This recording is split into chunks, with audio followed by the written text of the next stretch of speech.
5 ஆண்டுகள் ஆட்சி செய்த திமுக இந்த தருமபுரி மொரப்பூர் ரயில்வே திட்டம் ஒரு துரும்ப கூட செய்யலை. சிப்காட் இங்கே தொழிற்பேட்டை வர வேண்டும் என்று ஒரு சில 2 மாதத்திற்கு முன்பு தான் அதற்கு ஏதோ சாலைகளை போட தொடங்கினார்கள். ஒரு தொழிற்சாலை கூட வரவில்லை. இந்த தருமபுரி காவேரி ஒகேனக்கல் உபரிநீர் திட்டம் வேண்டும் என 10 ஆண்டு காலமாக மக்கள் போராடி கொண்டிருக்கின்ற வகையில் ஒரு அறிவிப்பு கூட அறிவிக்கலை. அதே போன்று இங்கே எண்ணெய்கோல் புதூர் தும்பலி திட்டம், தொப்பூர் உபரிநீர் திட்டம், வாணியார் உபரிநீர் திட்டம், சேனேகால் திட்டம், ஈச்சம்பாடி உபரிநீர் நீரேற்று திட்டம், பொதியன் பள்ளம் திட்டம், ஆனைமடு திட்டம் போன்ற எவ்வளோ திட்டங்கள் நிலுவையில் இருக்கிறது. அதற்கும் அரசாங்கம் ஒரு துரும்ப கூட கிள்ளி போடலை, எடுத்து வைக்கலை.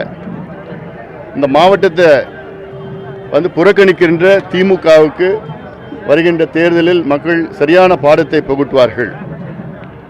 அதே போன்று வருகின்ற டிசம்பர் 17ஆம் தேதி சென்னையில் என் தலைமையில் தமிழ்நாட்டில் சாதிவாரி கணக்கெடுப்பு நடத்த வேண்டும் என மிகப்பெரிய ஒரு ஆர்ப்பாட்டம் நடைபெற இருக்கிறது. அதற்கு அனைத்து கட்சிகளையும் அழைத்திருக்கின்றோம். திமுகவை தவிர மற்ற அனைத்து கட்சிகளையும் அழைத்திருக்கின்றோம். கட்சிகள், அமைப்புகள், இயக்கங்களை அழைத்திருக்கின்றோம். இது முக்கியமான ஒரு கோரிக்கை. இந்தியாவில் கர்நாடகா, ஆந்திரா, தெலுங்கானா, ஒரிசா, ஜார்க்கண்ட், பீகார் இந்த மாநிலங்களில் 4 மாநிலங்கள் நடத்தி முடித்து விட்டார்கள். மீதி நடத்தி கொண்டிருக்கின்றார்கள்.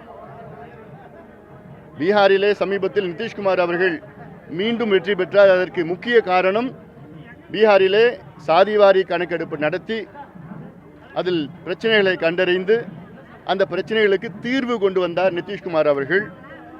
அது மட்டுமல்ல, பீகாரிலே பூரண மதுவிலக்கை அமல்படுத்தினார் நிதிஷ்குமார் அவர்கள். இதுதான் சமூக நீதியின்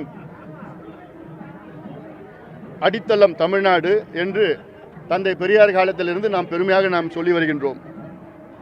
நாங்கள் தந்தை பெரியார் வழியில் வந்தவர்கள் என்று சொல்லுகின்ற ஸ்டாலின் அவர்கள் சமூக நீதியை குழி தோண்டி புதைத்து விட்டார்கள். அதிகாரம் இருந்தும்,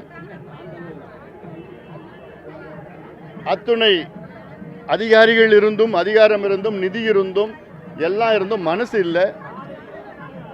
இதற்கு நாங்கள் தொடர்ந்து போராட்டம் செய்வோம்.